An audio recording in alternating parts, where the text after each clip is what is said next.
ഹരേകൃഷ്ണ. ഞങ്ങളുടെ ദിവ്യഭാഗവതം ചാനലിലേക്ക് എല്ലാവർക്കും സ്വാഗതം അറിയിക്കുന്നു.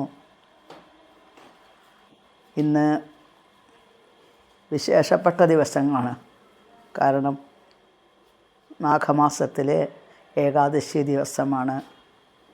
നമ്മളെ എല്ലാ ഇന്ദ്രിയങ്ങളെയും 10 ഇന്ദ്രിയങ്ങളെയും ആ ഒരേ ഒരു പോയിൻറ്റിലേക്ക്, അതായത് ശ്രീകൃഷ്ണ ഭഗവാന്റെ മഹിമകളിലേക്ക് മനസ്സിനെ എത്തിക്കേണ്ട വിശേഷപ്പെട്ട ദിവസമാണ് ഏകാദശി എന്നുള്ള ദിവസം എന്നാണ്. ഗംഗാ ഗീത ച ഗായത്രി ച തുളസിക ഗോപിക ചന്ദനം സാളഗ്രാമാഭിപൂജ പരപുരുഷ തഥ ഏകാദശി നാമവർണ്ണാഹ. അതായത് ഈ 8 ഉപാസനകൾ കലിയുഗത്തിൻ്റെ ദോഷങ്ങളിൽ നിന്ന് രക്ഷപ്പെടാനായിട്ട് പറയുന്ന അതിൽ പ്രധാനപ്പെട്ട ഒരു വ്രതമാണ് ഏകാദശി വ്രതം, ഏകാദശി നിഷ്ഠ എന്നുള്ളത്. അപ്പോൾ ആ ഏകാദശി ദിവസം നമ്മൾക്ക് ശ്രീമദ് ഭാഗവതത്തിനെക്കുറിച്ച് പറയാൻ സാധിക്കുക, കേൾക്കാൻ സാധിക്കുക മഹാഭാഗ്യമാണ് എന്നാണ്. നമ്മളെ മഹാപാതകങ്ങളില്ലാതെയായിത്തീരുന്നു എന്നാണ്. ഗംഗാനദി എങ്ങനെയാണോ നദികളിൽ വെച്ചിട്ട്, മഹാദേവൻ എങ്ങനെയാണോ വൈഷ്ണവന്മാരിൽ വെച്ചിട്ട് മഹാദേവൻ എങ്ങനെയാണോ പ്രധാനമായിരിക്കുന്നത്, ക്ഷേത്രങ്ങളിൽ വെച്ചിട്ട് കാശി എങ്ങനെയാണോ പ്രസിദ്ധമായിരിക്കുന്നത്, അതേപോലെയാണ് ശ്രീമദ് ഭാഗവതം എന്നാണ്. ഇത് വാസ്തവത്തിൽ ശ്രീമദ് ഭാഗവതം എവിടുന്നാണ് വന്നിരിക്കുന്നത്? അജ്ഞാനതിമിരാന്ധസ്യ ജ്ഞാനാഞ്ജനാശലാകയാ ചക്ഷുരുന്മീലിതം യേന തസ്മൈ ശ്രീഗുരവേ നമഃ. ശ്രീചൈതന്യമനോഭീഷ്ടം സ്ഥാപിതം യേന ഭൂതലേ സ്വയം രൂപ കഥാ മഹ്യം ദദാതി സ്വപദാന്തികം. വന്ദേഹം ശ്രീഗുരോഃ ശ്രീയുതപദകമലം ശ്രീഗുരൂൻ വൈഷ്ണവാംശ്ച ശ്രീരൂപം സാഗ്രജാതം സഹഗണരഘുനാഥാന്വിതം തം സജീവം സാദ്വൈതം സാവധൂതം പരിജനസഹിതം കൃഷ്ണചൈതന്യദേവം ശ്രീരാധാകൃഷ്ണപാദാൻ സഹഗണലളിത ശ്രീവിശാഖാന്വിതാംശ്ച. ഹേ കൃഷ്ണ കരുണാസിന്ധോ ദീനബന്ധോ ജഗൽപതേ ഗോപേശ ഗോപികാകാന്ത രാധാകാന്ത നമോസ്തുതേ. തപ്തകാഞ്ചന ഗൗരാംഗീം രാധേ വൃന്ദാവനേശ്വരി വൃഷഭാനുസുതേ ദേവി പ്രണമാമി ഹരിപ്രിയേ. വാഞ്ചാകൽപതരുഭ്യശ്ച കൃപാസിന്ധുഭ്യ ഏവ ച പതിതാനാം പാവനേഭ്യോ വൈഷ്ണവേഭ്യോ നമോ നമഃ. യസ്വാനുഭാവമഖിലശ്രുതിസാരമേകം അധ്യാത്മദീപമതിഥിതീർഷതാം തമോന്ധം സംസാരിണാം കരുണയാഃ പുരാണഗുഹ്യം തം വ്യാസസൂനുമുപയാമി ഗുരും മുനീനാം. നാരായണം നമസ്കൃത്യ നരം ചൈവ നരോത്തമം ദേവീം സരസ്വതീം വ്യാസം തതോ ജയമുദീരയേൽ. പീതാംബരം കരവിരാജിതശംഖചക്രകൗമോദകീ സരസിജം കരുണാസമുദ്രം രാധാസഹായം അതിസുന്ദരമന്ദഹാസം വാതാലയേശമനിശം ഹൃദി ഭാവയാമി. ശ്രീമദ് ഭാഗവതം കേൾക്കാൻ ആഗ്രഹിക്കുന്ന ആളുകളുടെ സഹകരണം കൊണ്ട്, അവരുടെ ഒരു പ്രാർത്ഥന കൊണ്ട് നമ്മൾക്ക് ശ്രീമദ് ഭാഗവതത്തിൻ്റെ ഈ ഒരു ഉപാസന തുടർന്ന് പോകുവാൻ സാധിച്ചിരിക്കുകയാണ്. അപ്പോൾ നിങ്ങളുടെ എല്ലാവരുടെയും പ്രാർത്ഥനകളും അനുഗ്രഹങ്ങളും ഉള്ളതുകൊണ്ട് മാത്രമാണ് ഈ പരിപാടി മുന്നോട്ട് കൊണ്ടുപോകാൻ സാധിക്കുന്നത്. അപ്പോൾ ഇതിൻ്റെ മുഴുവൻ ഉടമസ്ഥാവകാശം, അതിനുള്ള ക്രെഡിറ്റ് നിങ്ങൾ ഈ കേൾക്കുന്നവർക്കും കൂടി അവകാശപ്പെട്ടതാണ്. എനിക്ക് മാത്രമല്ല, ഗുരുവായൂരപ്പന്, ഗുരുനാഥന്മാർക്ക്, കേൾക്കുന്ന ആളുകൾക്കും അവകാശപ്പെട്ടതാണ്. ഹരേ കൃഷ്ണ. ഇന്ന് നമ്മൾ ശ്രീമദ് ഭാഗവതത്തിലെ പ്രഥമ സ്കന്ധത്തിലെ 17-ാമത്തെ അധ്യായമാണ് ഇന്ന് ആരംഭിക്കുന്നത്. അതായത് പരീക്ഷിത്ത് മഹാരാജാവ് കലിയെ വരച്ച വരയിൽ നിർത്തുന്നത്, പിന്നെ കലിക്ക് കൊടുത്തിട്ടുള്ള അനുഗ്രഹങ്ങൾ, അതും ഇവിടെ ഈ അധ്യായത്തിൽ സൂചിപ്പിക്കുന്നു. ഹരേ കൃഷ്ണ. ശ്ലോകം നമ്പർ 1. സൂത ഉവാചാം തത്ര ഗോമിഥനം രാജാ ഹന്യമാനമനാഥവൽ ദണ്ഡഹസ്തം ച വൃഷളം ദദൃശേ നൃപലാഞ്ചനം. തത്ര ഗോമിഥുനം രാജാ ഹന്യമാനം അനാഥവത് ദണ്ഡഹസ്തം ച വൃഷളം ദദൃശേ നൃപലാഞ്ചനം. അതായത് ഇവിടെ കഴിഞ്ഞ അധ്യായത്തിലെ ബന്ധം എന്താണ്? കഴിഞ്ഞ അധ്യായത്തിൽ പറഞ്ഞത് പരീക്ഷിത്ത് മഹാരാജാവ് ദിഗ്വിജയം ചെയ്യാനായിട്ട് തൻ്റെ സൈന്യങ്ങളോട് കൂടെ സഞ്ചരിക്കുന്ന സമയത്ത് സരസ്വതി നദീ തീരത്തിൽ ഒരു കാളയും ഒരു പശുവും നിൽക്കുന്നു. കാളയും പശുവും തമ്മിലുള്ള സംഭാഷണം മഹാരാജാവ് ശ്രദ്ധിച്ചു. ആ സംഭാഷണത്തിൽ നിന്ന് മഹാരാജാവിന് തിരിച്ചറിയാൻ സാധിച്ചു, ഈ കാള എന്നത് യമധർമ്മ രാജാവ് ധർമ്മദേവൻ ആണ് എന്നുള്ളതും പശു എന്നത് ഭൂമിദേവിയുടെ പ്രതിനിധിയാണ് എന്നുള്ളത് മനസ്സിലാക്കാൻ സാധിച്ചു. അപ്പോൾ ധർമ്മത്തിനെയും ഭൂമിയെയും ദ്രോഹിച്ചു കൊണ്ടിരിക്കുന്ന ആ ഒരു കലിപുരുഷൻ, ആ കലിപുരുഷനെ ആണ് അവരെ നശിപ്പിച്ചുകൊണ്ടിരിക്കുന്ന കലിപുരുഷനെയാണ് ഇവിടെ ഇനി അവതരിപ്പിക്കുന്നത് ഈ അധ്യായത്തിൽ കൂടെ എന്നാണ്. കലിക്ക് ഇരിക്കാനായിട്ട് ഇരിപ്പിടങ്ങൾ കൊടുത്തു, വരച്ച വരയിൽ നിർത്തി കലിയെ. അങ്ങനെയുള്ള എങ്ങനെയാണ് ഈ കലി എങ്ങനെയാണ് ലോകത്തിൽ പ്രവർത്തിക്കുന്നത്, അതൊക്കെയാണ് ഈ അധ്യായത്തിൽ കൂടെ നമ്മൾക്ക് കേൾക്കാനായിട്ട് സാധിക്കുന്നത്. സൂതഗോസ്വാമി പറയുന്നു, അവിടെ പരീക്ഷിത്ത് മഹാരാജാവ് കാണുന്നു. എന്താ കാണുന്നത്? ഒരു രാജാവിനെ പോലെ വേഷം ധരിച്ചിട്ട് നീചകുലജാതനായിട്ടുള്ള ഒരാളുടെ പ്രവൃത്തിയിൽ നിന്നും ആ ആളുടെ കുലം എന്താണ് എന്നുള്ളത് മനസ്സിലാക്കാൻ സാധിക്കും. കുലമേതെന്നുള്ള പ്രവൃത്തിയിലാണ് അതിൻ്റെ ആ ഒരു മാഹാത്മ്യം കിടക്കുന്നത് എന്നാണ്. ഏത് കുലത്തിൽ ജനിച്ചാലും അവർക്ക് ഈശ്വര സേവ ചെയ്താൽ ഉയർന്ന തലത്തിലേക്ക് എത്താൻ സാധിക്കും. ഇവിടെ എന്താണ്? പ്രവൃത്തി ജനിച്ചതും നീചമായ കുലത്തിലെ പ്രവൃത്തിയും അതേപോലെ തന്നെ എന്നാണ്. അപ്പോൾ ഒരു ശൂദ്രൻ ആണ്, ആ ശൂദ്രനെ കാണുന്ന നീചകുലജാതനായ ശൂദ്രനെ കാണുന്നു. ആ ശൂദ്രനാണെങ്കിൽ രാജാവിൻ്റെ വേഷം ധരിച്ചിട്ടുണ്ട്. രാജാവിൻ്റെ വേഷം ധരിച്ചിട്ടോ ഉടമസ്ഥന് ഇല്ലാത്ത അനാഥന്മാരെ പോലെ നിൽക്കുന്ന പശുവിനെയും കാളയെയും വടികൊണ്ട് അടിക്കുന്നത് കാണുകയാണ് ഇവിടെ എന്നാണ്. കലിയുഗത്തിൻ്റെ മുഖ്യ ലക്ഷണം എന്താണ്? നീചകുലത്തിൽ ഏറ്റവും താഴ്ന്ന കുലത്തിലുള്ള ആളുകൾ, ബ്രാഹ്മണ സംസ്കാരം ഇല്ലാത്ത ആളുകൾ, ആത്മീയ ദീക്ഷ എടുക്കാത്ത ആളുകൾ, അങ്ങനെ ആളുകൾ ഭരണാധികാരികളായിട്ട് മാറും എന്നുള്ളത്. അവരുടെ ഇഷ്ടത്തിനനുസരിച്ച് ജനങ്ങളെ ഭരിക്കും. ജനങ്ങളും രാജാവും ഭരണാധികാരികളും ഒരേപോലെ സംസ്കാരമില്ലാത്തവരായി മാറും. ഇത് കലിയുഗത്തിൻ്റെ ഒരു പ്രത്യേകമായിട്ടുള്ള ഒരു അവസ്ഥയാണ് എന്ന് ശ്രീമദ് ഭാഗവതത്തിൽ പ്രത്യേകമായിട്ട് പറയുന്നു എന്നാണ്. വാസ്തവത്തിൽ ബ്രാഹ്മണർ ആത്മീയമായ സംസ്കാരം നിലനിർത്താനും ക്ഷത്രിയർ രാജ്യത്തിനെ വേണ്ട വിധത്തിൽ പരിപാലിക്കാനും വൈശ്യന്മാർ ഗോസംരക്ഷണം പിന്നെ കൃഷി, അതിൽ കൂടെ സാമ്പത്തികമായിട്ടുള്ള പിന്നെ വ്യവസായം, അതിൽ കൂടെ സാമ്പത്തികമായിട്ടുള്ള ആ ഭദ്രത ഉറപ്പുവരുത്താനും ശൂദ്രന്മാർ ഇവർക്ക് വേണ്ട സേവനങ്ങൾ ചെയ്യാനുമാണ് വാസ്തവത്തിൽ നമ്മളുടെ വൈദിക ധർമ്മത്തിൽ സനാതനധർമ്മത്തിൽ കൂടെ നമ്മൾക്ക് ആചാര്യന്മാർ സൂചിപ്പിക്കുന്നത് എന്നാണ്. എന്നാൽ ഇതെല്ലാം നേരെ തല തിരിഞ്ഞുകൊണ്ട് വരുന്ന അവസ്ഥയായിരിക്കും കലിയുഗത്തിൽ എന്നാണ് ഇവിടെ അറിയാൻ സാധിക്കുന്നത്. രണ്ടാമത്തെ ശ്ലോകം. വൃഷം മൃണാളധവളം മേഹന്തമിവ ബിഭ്യതം വയപമാനം പദേകേന സേദന്തം ശൂദ്രതാഡിതം.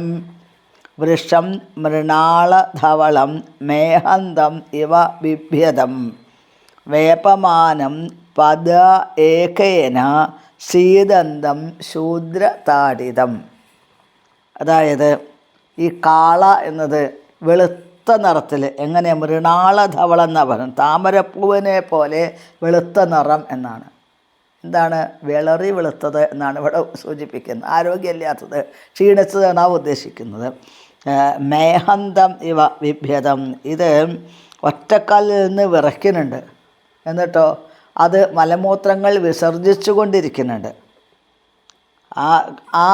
തൻ്റെ ആ ഒരു കാലും കൂടി അടിച്ചൊടിക്കാൻ ഭാഗത്തിൽ നിൽക്കുന്ന ശൂദ്രൻ്റെ സമ്പ്രദായമുള്ള ആ തേജസ് ഇല്ലാത്ത ഒരു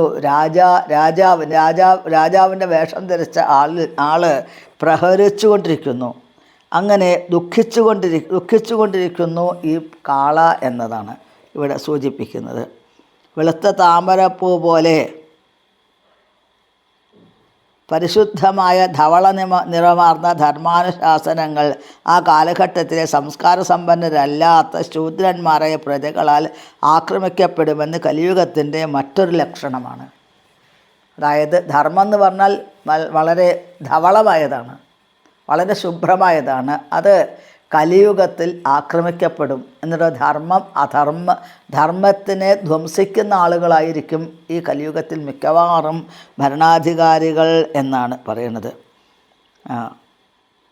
അപ്പോൾ വാസ്തവത്തിൽ ശാസ്ത്രങ്ങളോട്, സാധുക്കളോട്, ഗുരുക്കന്മാരോട് യാതൊരു ആദരവുമില്ലാതെ ജനങ്ങൾ തോന്നിയ രീതിയിൽ പ്രവർത്തിക്കാനുള്ള ആ ഒരു അവസ്ഥ കലിയുഗത്തിൽ കാണാൻ സാധിക്കും.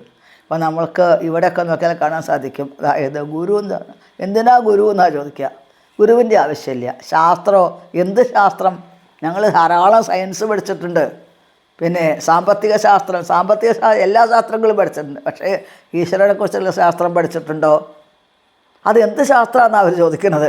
അപ്പോൾ ശാസ്ത്രത്തിനെ, ഗുരുവിനെ, ഗ്രന്ഥങ്ങളെ, അതിനെ മുഴുവൻ നിഷേധിച്ചുകൊണ്ടുള്ള അവസ്ഥ, ഒരാദരവുമില്ലാതെ അവരവർ തോന്നിയതുപോലെ പ്രവർത്തിക്കുന്ന അവസ്ഥ എന്നാണ്.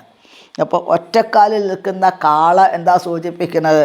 ധർമാനുശാസനങ്ങൾ ക്രമേണ കുറഞ്ഞു വരുന്നതിനെയാണ് ഒറ്റക്കാലിൽ നിൽക്കുന്ന കാള പ്രതിനിധീകരിക്കുന്നത് എന്നാണ് ഇവിടെ പറയുന്നത്.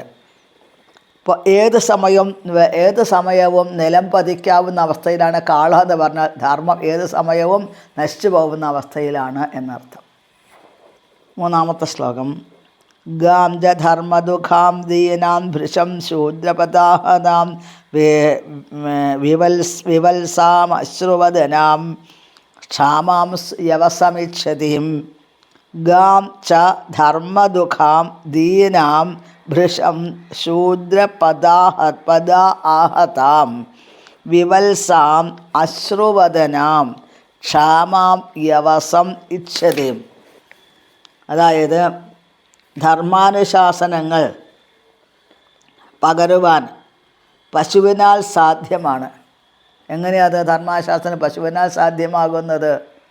ബ്രാഹ്മണീയ, അതായത് ബ്രാഹ്മണ സംസ്കാരത്തിൽ കൂടെ മാത്രമേ ധർമാനുശാസനങ്ങൾ പകർന്നു കിട്ടുകയുള്ളൂ എന്നാണ്. ബ്രാഹ്മണ സംസ്കാരത്തിൽ ഉള്ള അത് എങ്ങനെയാണ് അത് നിലനിൽക്കുന്നത്?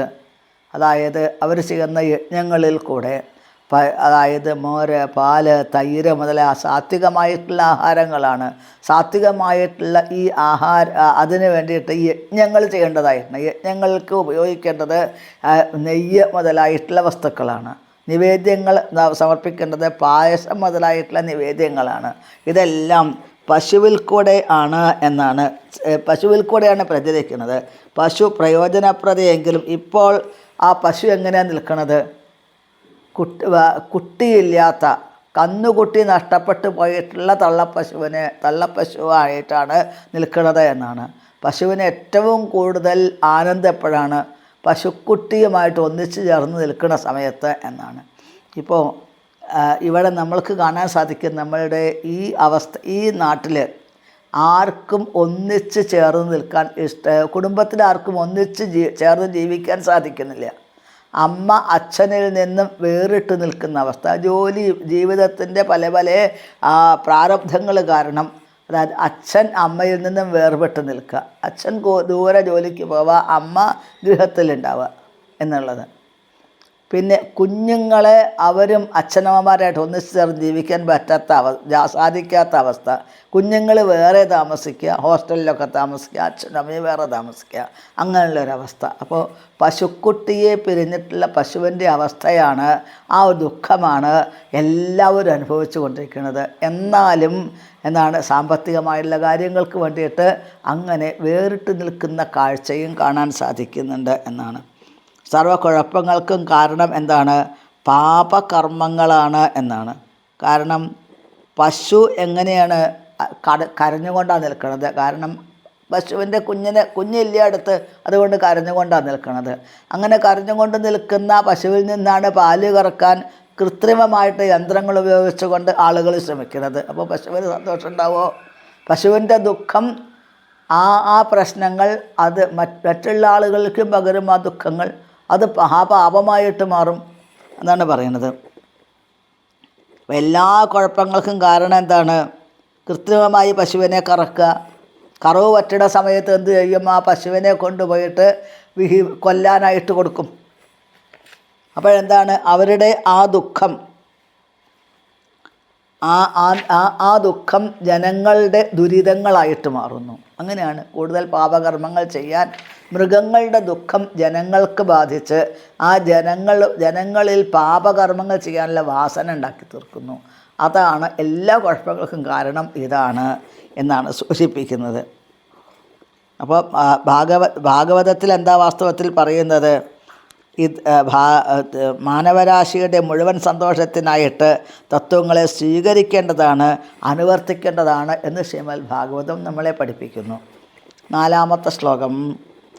പപ്രച്ഛരഥമാരൂഢ കാർത്തസ്വരപരിച്ഛദം മേഘഗംഭീരയാ വാച സമാരോപിത കാർമുക. പപ്രച്ഛ രഥം ആരൂഢ കാർത്തസ്വരപരിച്ഛദം മേഘഗംഭീരയാ വാച സമാരോപിത കാർമുകഃ. സമാരോപിത കാർമുകഃ, അതായത് പരീക്ഷിത്ത് മഹാരാജാവ് ഈ ഇടിമുഴക്കം പോലുള്ള ശബ്ദത്തോട് കൂടിയിട്ട്, ഗംഭീരമായ ശബ്ദത്തോട് കൂടിയിട്ട് ആണ് ഈ ശൂദ്രനോട് സംസാരിക്കുന്നത്. അപ്പോൾ എങ്ങനെയാണ് അങ്ങനെ സംസാരിക്കുന്ന സമയത്ത് മഹാരാജാവിൻ്റെ കയ്യിൽ അമ്പുണ്ട്, വില്ലുണ്ട്.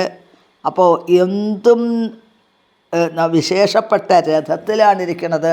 യുദ്ധം ചെയ്യാൻ പാകത്തിലാണ് ഇരിക്കുന്നത് മഹാരാജാവ് എന്നാണ്. പടച്ചട്ടയണിഞ്ഞിട്ടുണ്ട്. അപ്പോൾ എവിടെയോ കലി ഇവിടെ പ്രവേശിച്ചു എന്ന് കേട്ട സമയത്ത് കലി അന്വേഷിച്ചുകൊണ്ടാണ് രാജാവ് നടക്കുന്നത്. താൻ അന്വേഷിച്ചുകൊണ്ട് നടക്കുന്ന ആളെ കിട്ടി എന്ന് മഹാരാജാവിന് മനസ്സിലായി. കാരണം ഇതാണ് കലി എന്ന് മഹാരാജാവിന് മനസ്സിലാക്കാൻ സാധിച്ചു. അപ്പോൾ കലിയോട് യുദ്ധം ചെയ്യാനുള്ള ഒരു ആവേശത്തോടു കൂടിയാണ് മഹാരാജാവ് ചോദിക്കുന്നത് എന്നാണ്. അതായത് രാജാവിന് ഭരണത്തലവനാണ്. ഇപ്പം എല്ലാ പ്രൗഢിയോടും കൂടെ സർവ്വവിധ ആയുധ സന്നാഹങ്ങളോടും കൂടി ഒരു പൂർണ്ണ സജ്ജനായിട്ടാണ് മഹാരാജാവ് ഈ കലിയുടെ ഈ ശൂദ്രൻ്റെ മുന്നിൽ നിൽക്കുന്നത് എന്നാണ്. അപ്പോൾ അങ്ങനെ വിശേഷപ്പെട്ട രഥത്തിലിരുന്നു കൊണ്ട് അമ്പ് വില്ല് ധരിച്ചുകൊണ്ട് വളരെ ഗൗരവത്തോടു കൂടി മുഴക്കം പോലെയുള്ള ശബ്ദത്തോട് കൂടിയിട്ട് ഈ പശുവിനോട്, ഈ ശൂദ്രനോട് ചോദിക്കുക, രാജാവിനെ പോലെ നിൽക്കുന്ന ആളോട് ചോദിക്കുകയാണ് മഹാരാജാവ് എന്നാണ്. ഇവിടെ രാജകീയമായിട്ടുള്ള വേഷഭൂഷഗണങ്ങളെയല്ല, മറിച്ച് ഒരുവൻ്റെ കർമ്മങ്ങളെ, പ്രവൃത്തിയെ ആണ് വിലമതിക്കേണ്ടത്. ഇപ്പോൾ രാജാവിൻ്റെ വേഷഭൂഷകൾ അണിഞ്ഞുകൊണ്ടാണ് കലി നിൽക്കുന്നത്. അപ്പോൾ ആ കലിയെ വല്ലവരും ബഹുമാനിക്കുന്നുണ്ടോ? ഇല്ല.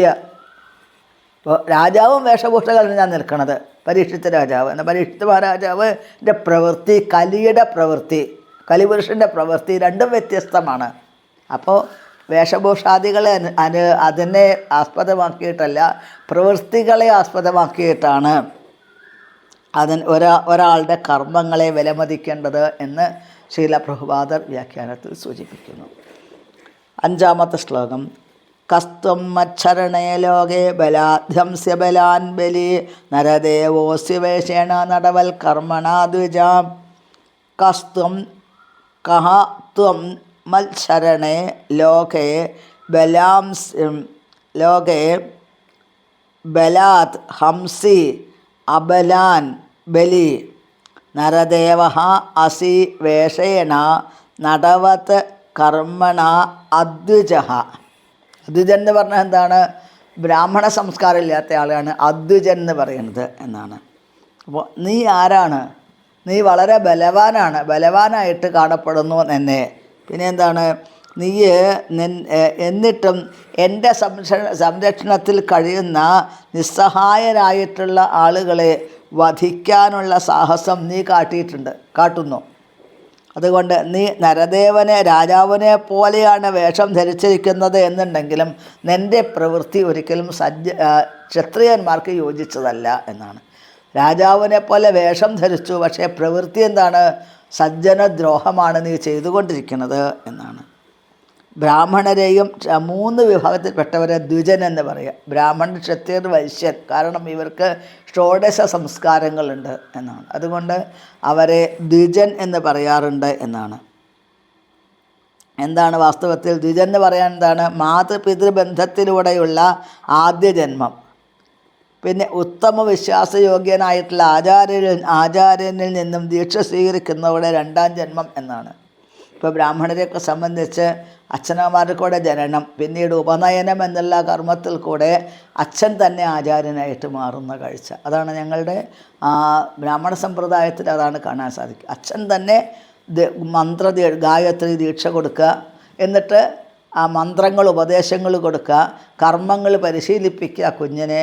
അപ്പോൾ സ്വന്തം അച്ഛൻ തന്നെ, പിതാവ് തന്നെ ഗുരുവായിട്ട് മാറുന്ന, ഗുരു എന്നാണ് അച്ഛനെ പറയുക ആ സമയത്ത് എന്നാണ്. ആചാര്യൻ എന്നാണ് പറയുക അച്ഛനെ എന്നാണ്. അപ്പോൾ നീ ഇവിടെ ചെയ്യുന്നത്, രാജാവിൻ്റെ വേഷം ധരിച്ചാൽ നീ ചെയ്യുന്നത് അതിഭയങ്കരമായിട്ടുള്ള ആക്രമങ്ങളാണ് ചെയ്യുന്നത് എന്നാണ്. നിനക്ക് ഒരിക്കലും അത് ക്ഷത്രിയന്മാർക്ക് യോജിച്ചതല്ല നിൻ്റെ പ്രവൃത്തി എന്ന് മഹാരാജാവ് പറയുകയാണ്.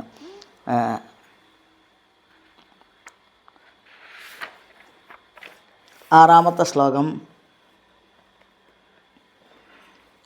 യസ്ത്വം കൃഷ്ണേ ഗതേ ദൂരം സഹ ഗാണ്ഡീവധന്വന ശോച്യോസ്യ ശോച്യൻ രഹസ്യേ പ്രഹരൻ വധമർഹതി. യസ്ത്വം കൃഷ്ണേ ഗതേ ദൂരം സഹ ഗാണ്ഡീവധന്വന ശോച്യോസ്യ ശോച്യൻ രഹസ്യേ പ്രഹരൻ വധമർഹസി. യഹ ത്വം കൃഷ്ണേ ഗതേ ദൂരം സഹ ഗാണ്ഡീവധന്വന ശോച്യ അസി ശോച്യാൻ രഹസി പ്രഹരൻ വധം അർഹസി. ഇവിടെ തെമ്മാടി എന്നൊക്കെയാണ് വിളിക്കുന്നത്. മഹാതെമ്മാടിയായിട്ട് തോന്നിവാസി എന്നൊക്കെ വിളിക്കുന്നത് ഈ കലിയ മഹാരാജാവ്. പിന്നെ ശ്രീകൃഷ്ണ ഭഗവാനും അർജുനനും ഇപ്പോൾ നമ്മളെ കണ്ണിൽ നിന്നും മറഞ്ഞു. അതുകൊണ്ട് നീ എന്ത് അക്രമവും കാണിക്കാമെന്ന് വിചാരിച്ചു എന്നാണ് ചോദിക്കുന്നത്. നിഷ്കളങ്കമായിട്ടുള്ള ഈ പശുവിനെയും ആ കാളയെയും ദ്രോഹിക്കാൻ നീ തയ്യാറായി. അതുകൊണ്ട് നീ എന്ത് സാഹസമാണ് കാണിച്ചത്. വിജനമായ സ്ഥലത്ത് വെച്ച് നിരപരാധിയായിട്ടുള്ള ഒരു പശുവിനെ പ്രഹരിക്കാൻ അപരാധിയായ അങ്ങനെ ചെയ്യുന്ന നിനക്ക് തരാനുള്ള ശിക്ഷ എന്താ? വധശിക്ഷയാണ് തരാനുള്ളത്. മഹാരാജാവ് എങ്ങനെയാണ് സംസാരിക്കുന്നത്? ഭയമില്ലാതെ മേഘഗംഭീരയാവാച, ഇടിമുഴക്കം പോലെയുള്ള ശബ്ദത്തോടു കൂടിയിട്ടാണ് മഹാരാജാവ് ഇവിടെ സംസാരിക്കുന്നത് എന്നാണ്. അപ്പോൾ ഭഗവാനെ അർജുനനെ പോലെയുള്ള ഭക്തന്മാരായിട്ടുള്ള ആളുകൾ, പിന്നെ ഈ ശ്രീകൃഷ്ണ ഭഗവാൻ എന്നുള്ള എല്ലാവരെയും രക്ഷിച്ചുകൊണ്ടിരിക്കുന്ന പരമേശ്വരനായിട്ടുള്ള ഭഗവാൻ, അങ്ങനെയുള്ള അവർ ഈ അർജുനനെ പോലെ ഭക്തരായ യോദ്ധാക്കൾ കാണപ്പെടുകയില്ല. ഭഗവാനെ ബഹിഷ്കരിച്ച സമൂഹത്തിൽ ഒരിക്കലും ഭക്തന്മാരായിട്ടുള്ള ആളുകൾ ഒരിക്കലും കാണില്ല എന്നാണ് പറയുന്നത്. ധർമ്മരഹിതമായ ആ രാജ്യത്തെ കലിയുഗ സഹചരന്മാർ മുതലെടുക്കും. അപ്പോൾ അർജുനനെ പോലെ ഒരു ആൾ രാജ്യം ഭരിക്കണമെങ്കിൽ ഭഗവാന്റെ കരുണ ഉള്ള ഒരാൾ രാജ്യം ഭരിക്കും എന്നാണ് പറയുന്നത്. എന്നാൽ ഭഗവാനെ ധർമ്മത്തിനെ ബഹിഷ്കരിക്കുന്ന, ശ്രീകൃഷ്ണ ഭഗവാനൊക്കെ ബഹിഷ്കരിക്കുന്ന ഒരാളുടെ ഭരണത്തിൻ്റെ കീഴിൽ അർജുനനെ പോലെയുള്ള യോദ്ധാക്കളെ കാണാൻ സാധിക്കില്ല എന്നാണ് ഇവിടെ സൂചിപ്പിക്കുന്നത്. ഇവിടെ ഏകാന്തമായിട്ടുള്ള അറവുശാലകളിൽ കലിയുഗത്തിലുള്ളവർ പാവപ്പെട്ട മൃഗങ്ങളെ കശാപ്പ് ചെയ്യാനുള്ള അതിനുള്ള നിയമങ്ങളൊക്കെ ഉണ്ടാക്കുന്നു, അതിനുള്ള തയ്യാറെടുപ്പുകൾ അവർ നടത്തുന്നു എന്നാണ്. അത്തരം മൃഗകശാപ്തുകാരെ അങ്ങനെ അവരെ സ്ലോട്ടർ ഹൗസ് എന്ന് പറയും. അങ്ങനെയുള്ള ആ മൃഗങ്ങളെയൊക്കെ കൊല്ലുന്നവർക്ക് വധശിക്ഷ കൊടുക്കുകയാണ് വേണ്ടത് എന്നാണ്. അതിന് മഹാരാജാവ് പരീക്ഷിത്ത് മഹാരാജാവ് അതിൻ്റെ ഈ പ്രവൃത്തിയെ ധർമ്മശീലുള്ള രാജാക്കന്മാർ മുഴുവൻ പിന്താങ്ങുന്നുണ്ട് എന്നാണ്. പശുവിനെ കൊന്നുകഴിഞ്ഞാൽ ദ്രോഹിച്ചാൽ അറസ്റ്റ് ചെയ്ത് ജയിലിൽ അടയ്ക്കുമെന്നുള്ള നിയമം നമ്മളുടെ നാട്ടിലല്ല, നമ്മളുടെ ഈ ഭാരതഭൂമിയിൽ ഒരു രാജ്യത്ത് ഒരു സംസ്ഥാനത്ത് വന്നിട്ടുണ്ട് എന്നാണ്. അത് വലിയ കോളിളക്കം സൃഷ്ടിച്ചു, എന്നാലും അത് ഇപ്പോഴും തുടർന്ന് വരുന്നു. അപ്പോൾ പശു സംരക്ഷണമൊക്കെ ആ സംസ്ഥാനങ്ങളിൽ ഭംഗിയായിട്ട് നടന്നുകൊണ്ടിരിക്കുന്നുണ്ട് എന്നാണ്. ത്വാം വാ മൃണാളധവള പാതൈർന്യൂന പദാചരൻ വൃഷരൂപേണ കിം കശ്ചിൽ ദേവോ ന പരിഖേദയൻ. ത്വം വാ മൃണാളധവള പാതൈർന്യൂന പദാചരൻ വൃഷരൂപേണ കിം കശ്ചിൽ ദേവോ ന പരിഖേദയൻ. ത്വം വാ മൃണാളധവള പാദൈഃ ന്യൂനഃ പദാചരൻ വൃഷരൂപേണ കിം കശ്ചിൽ ദേവഃ ന പരിഖേദയൻ. ഋഷഭത്തോട് ചോദിക്കുന്നു, അല്ലയോ ആ കാളി രൂപത്തിൽ നിൽക്കുന്ന അങ്ങ് ആരാണ് ചോദിക്കുകയാണ്. താമരപ്പൂവിനെ പോലെ വെളുത്ത ഋഷഭം തന്നെയാണോ അങ്ങ് വെളുത്ത ഒരു കാള തന്നെയാണോ അങ്ങ്, അതോ ഒരു ദേവനാണോ? 3 പാദങ്ങളും നഷ്ടപ്പെട്ടിരിക്കുകയാണ്, അങ്ങ് ഒറ്റക്കാലിൽ സഞ്ചരിക്കുന്നു. ഞങ്ങൾക്ക് മനസ്താപമുണ്ടാക്കാനായി ഋഷഭരൂപത്തിലുള്ള ഏതെങ്കിലും ഒരു ദേവനാണോ അങ്ങ്? അതായത് ഇപ്പോഴാണ് രാജാക്കന്മാർക്ക് മനസ്താപം ഉണ്ടാവുക. ധർമ്മത്തിനെ ധ്വംസിക്കുന്ന സമയത്താണ് ഭരണാധികാരികൾക്ക് മനസ്താപം ഉണ്ടാവുക. ഇന്നത്തെ ആളുകൾക്ക് മനസ്താപം ഉണ്ടാവില്ല. കാരണം എന്താണ്? അവർ അധർമ്മത്തിൻ്റെ മൂർത്തികളാണ്. ധർമ്മം വക്ഷ്യന്തി അധർമ്മജ്ഞ അതിരോഹ്യോത്തമാസനം എന്ന് ശ്രീമദ് ഭാഗവതത്തിൽ 12 സ്കന്ധത്തിൽ കലിയുഗ വർണ്ണനയിൽ പറഞ്ഞിട്ടുണ്ട്. അതായത് ധർമ്മത്തിനെക്കുറിച്ച് ധർമ്മം ഒരു ചുക്കും അറിയാത്തവർ, അധർമ്മം മാത്രം പ്രവർത്തിക്കുന്നവർ ഭരണാധികാരികളായിട്ട് മാറുക. പിന്നെ വർണ്ണാശ്രമ ധർമ്മങ്ങൾ പരസ്പരം അങ്ങനെ തലതിരിഞ്ഞുകൊണ്ട് സഞ്ചരിക്കുക എന്നത് ഇതൊക്കെ കലിയുഗത്തിൻ്റെ പ്രത്യേകതകളാണ് എന്നാണ് ഇവിടെ പറയുന്നത്. അപ്പം പരീക്ഷിത്ത് മഹാരാജാവ് ഇങ്ങനെ ഒരു പരിതാപകരമായിട്ടുള്ള അവസ്ഥ കണ്ട് അത്ഭുതപ്പെടുകയാണ് ചെയ്യുന്നത്. ആരാണ് അങ്ങ് എന്ന് അന്വേഷിക്കുന്നു. നമ്മൾക്കൊന്നും പ്രത്യേകിച്ച് അങ്ങനെ അത്ഭുതം തോന്നുന്നില്ല. കാരണം എന്താണ്? നമ്മളിത് ദിവസവും കലിയുഗത്തിൻ്റെ പ്രഭാവം കൊണ്ട് ഇങ്ങനൊരു സംസ്കാരം ഈ ലോകം മുഴുവൻ ഈ സംസ്കാരം നിറഞ്ഞു നിൽക്കുന്നത് കൊണ്ട് ഈ ഒരു പശുവിനെ കൊല്ലുന്നത് കണ്ടാലോ കാളയെ കൊല്ലുന്നത് കണ്ടാലോ നമ്മൾക്കൊന്നും പ്രത്യേകിച്ച് തോന്നില്ല. സ്ഥിരമായിട്ടുള്ള കാഴ്ചയാണിത് എന്നുള്ളത് കൊണ്ടാണ്. ഇപ്പോൾ ഞങ്ങളുടെയൊക്കെ മലപ്പുറം ജില്ലയിലൊക്കെ പോയി കഴിഞ്ഞാൽ കാണാൻ സാധിക്കും, പശുവിനെ ആടിനെയൊക്കെ കൊന്നിട്ട് അതിങ്ങനെ കടയിലൊക്കെ തൂക്കിയിട്ടുണ്ടാവും. അതിന് രക്തം ഇങ്ങനെ ഇറ്റ് വീഴുണ്ടാവും. അപ്പോൾ ഒരു ജീവിയെ കൊല്ലുന്ന സമയത്ത് അതിൻ്റെ ഒരു വേദന ഉണ്ടല്ലോ, ആ വേദന ആലോചിച്ച് കഴിഞ്ഞാൽ പിന്നെ കൊല്ലാണ്ട് തോന്നില്ല നമ്മൾക്ക്. അപ്പോൾ കൊല്ലുന്ന സമയത്ത് പ്രത്യേകിച്ച് മുസ്ലിങ്ങൾ അങ്ങനെ പറയാൻ പാടുണ്ടോള്ള അറിയില്ല, എന്തായാലും കാണുന്ന സംഭവങ്ങളാണ്. അതിൻ്റെ ചെവിയിൽ വെള്ളമൊഴിക്കുന്ന, തിളച്ച വെള്ളമൊഴിക്കുന്ന പറയുന്നത് പശുവിൻ്റെ കാളയുടെയൊക്കെ അത് ചെവി ഇങ്ങനെ വല്ലാതെ വേദനിച്ചിട്ട് നീറി പെടയുന്ന സമയത്ത് അതെ ഈ കാള ഈ പശു നമ്മളെ സമ്മതം മൂളിയിരിക്കുകയാണ്. ചെവി ആട്ടിയിട്ടേ അങ്ങനെ പറയും, ചെവി ആട്ടിയിട്ട് സമ്മതം മൂളിയിരിക്കുകയാണെന്നാണ് പറയുക. എന്നിട്ട് അതിൻ്റെ കഴുത്തറുത്തിട്ട് അതിനെ കൊല്ലുക. അപ്പം അതിൻ്റെ ഒരു സങ്കടം, അതിൻ്റെ ഒരു ദുഃഖം മുഴുവൻ മഹാപാപമായിട്ട് മാറുന്നു. ആ പാപം ചെയ്യുന്നവർ ഭഗവാൻ അങ്ങനെയാണ്. അതായത് അധർമ്മം ചെയ്യുന്നവരെ വീണ്ടും വീണ്ടും വീണ്ടും അധർമ്മം ചെയ്യാൻ പ്രേരണ കൊടുത്ത് അവരെ ഭഗവാൻ അധപ്പതിപ്പിക്കും. എന്നാൽ സത്കർമ്മം ചെയ്യുന്നവരാണെങ്കിലോ അതിനുള്ള ഭഗവാനാണ് ഏറ്റവും ഉന്നതമായിട്ടുള്ള ഈശ്വരൻ എന്ന് മനസ്സിലാക്കിയിട്ട് ആ ഭഗവാനെ പൂജിക്കുക, ഭഗവാനെ സേവിക്കുന്ന ആളുകൾക്ക് അങ്ങനെ ആഗ്രഹിച്ചു കഴിഞ്ഞാൽ അതിന് വേണ്ട അവസരവും ഭഗവാൻ കൊടുക്കും. നന്നാവാനുള്ള അവസരവും കൊടുക്കും, ഭഗവാൻ കേടുവരാനുള്ള അവസരവും കൊടുക്കും. ഗുരുവായൂരപ്പൻ അങ്ങനെ ഒരു വിശേഷത ഉണ്ട്. നന്നാവണോ, ഇടയ്ക്കിടയ്ക്ക് ഗുരുനാഥന്മാർ പറയാറുണ്ട്, ഗുരുവായൂരപ്പൻ അമ്പലത്തിൽ നന്നാവാൻ എല്ലാ സാഹചര്യമുണ്ട്.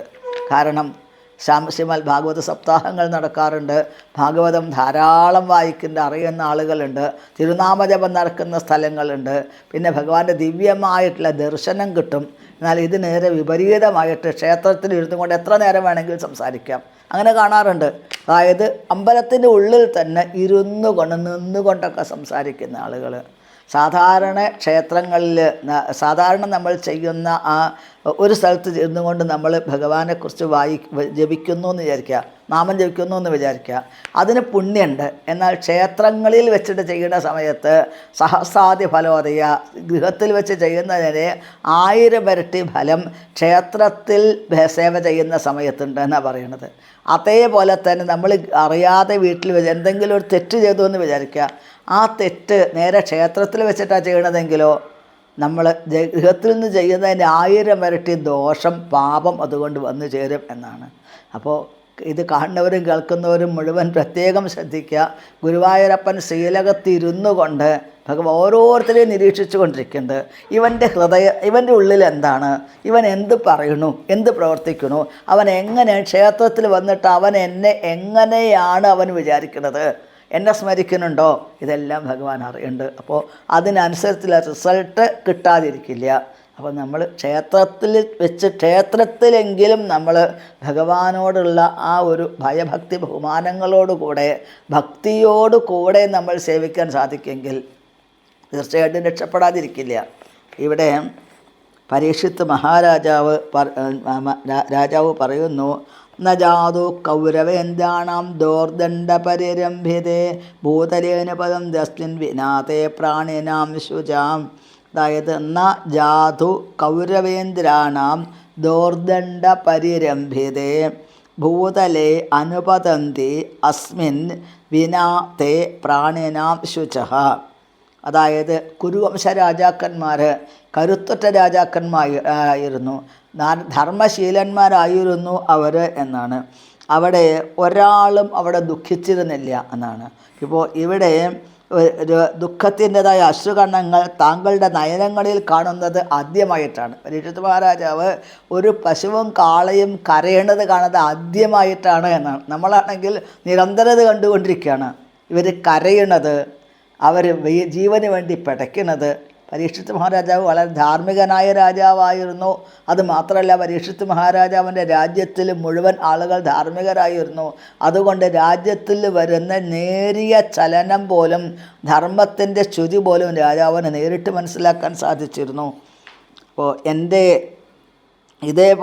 ഇതുവരെ ഒരു രാജാവിൻ്റെ അശ്രദ്ധ കൊണ്ട് ഒരു മൃഗങ്ങളും ആരും ഈ ഭൂമിയിൽ കണ്ണീർ പൊഴിച്ചിട്ടില്ല എന്നാണ് മഹാരാജാവ് പറയുന്നത്. മനുഷ്യരുടെയും മൃഗങ്ങളുടെയും ജീവന് സംരക്ഷണം നൽകുക എന്നതാണ് ഒരു ഗവൺമെൻറ്റിൻ്റെ, സർക്കാരിൻ്റെ പ്രഥമവും പിന്നെ പരമവുമായിട്ടുള്ള ധർമ്മം.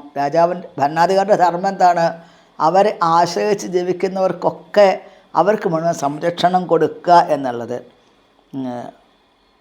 കലിയുഗത്തിൽ നിർമ്മല ഹൃദയരായ ആത്മാക്കൾക്ക് സംഘടിതമായ കശാപ്പുകൾ അഥവാ അറവുശാലകൾ കാണുന്നത് തന്നെ ഭീതി ഉളവാക്കുന്നു.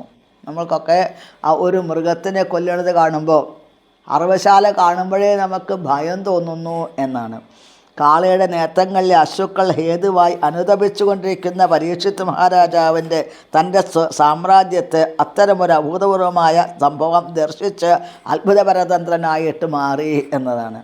ജീവനെ സംബന്ധിച്ചിടത്തോളം മനുഷ്യരും മൃഗങ്ങളും തുല്യ സംരക്ഷണം അർഹിച്ചിരുന്നു, അങ്ങനെ സംരക്ഷിച്ചിരുന്നു പരീക്ഷിത്ത് മഹാരാജാവിൻ്റെ ഒക്കെ കാലഘട്ടത്തിൽ എന്നിവിടെ സൂചിപ്പിക്കുന്നുണ്ട്.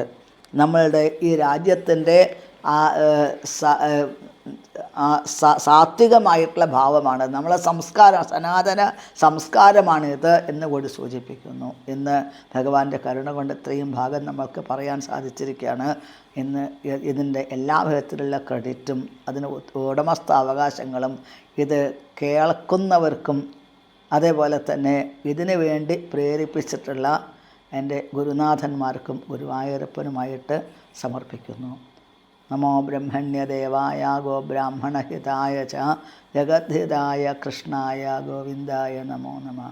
ഹരേ കൃഷ്ണ കൃഷ്ണ കൃഷ്ണ ഹരേ ഹരേ, ഹരേ രാമ രാമ രാമ ഹരേ ഹരേ.